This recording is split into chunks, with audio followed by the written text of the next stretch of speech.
مرحب مرحب يا رمضان ويا مرحبا بك يا رمضان. مرحب مرحب يا رمضان ويا مرحبا بك يا رمضان.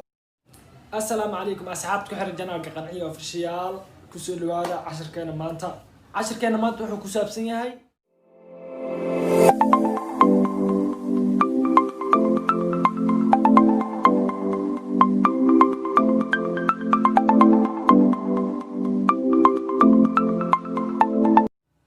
adigu bindhaha ku soo aragtay cashirkeena maanta sharaxaadiis wuxuu ku saabsan yahay hologram marka waxa si guud galeynaa sharaxaada aas la socon marka fadlan walaal cashirka inta guud galin janaalka hadaa ku cusub tahay subscribe share like comment intaba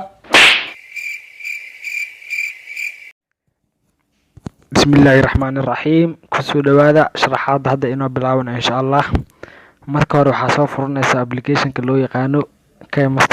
KMasterka marka aad soo furatid sidaan ayuu ku soo baxaya insha Allah marka hore waxa sameynaysaa video-ga original-ka aad duubatay ayaa soo qaadanaysaa waxa galaysaa media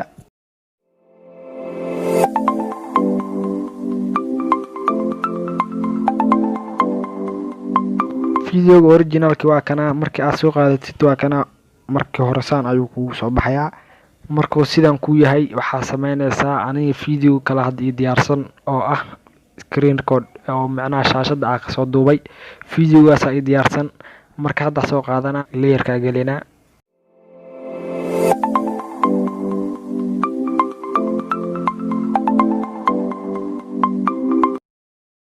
marka videoga waa kana waa soo qaadanay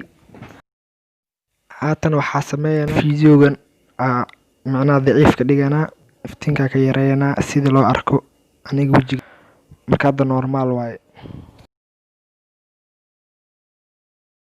shaashada markay shaashada soo korayso iyo gacanta marka meesha ka sii qaadayo in isla haadaan la rabo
hay waxaan rajeynaya inaa fahantay sida aad u sameynayay wax walba la socoteen oo maleena marka waxaan rajeynaya inaa fahanteen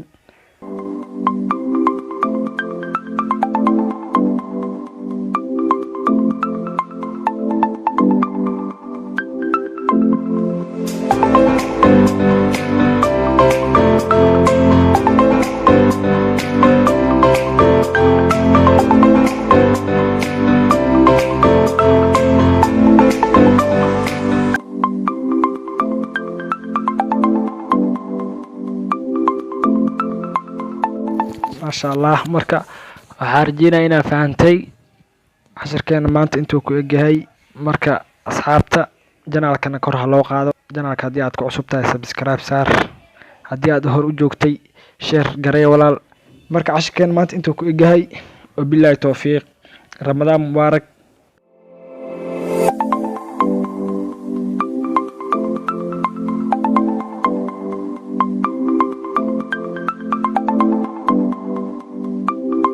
سيف gareynta hadda waa dhamaatay export aan ku sameeyay ma videoga hadda binaanka noo yaala marka waxaan rajeynaa inaa wada fahanteen insha Allah waana fahmi doontiin wabillahi tawfiiq wassalaamu calaykum waraxmatullaahi wabarakaatuh ramadaan mubaarak مرحب يا رمضان ويا مرحبا بك يا رمضان مرحب يا رمضان ويا مرحبا بك يا رمضان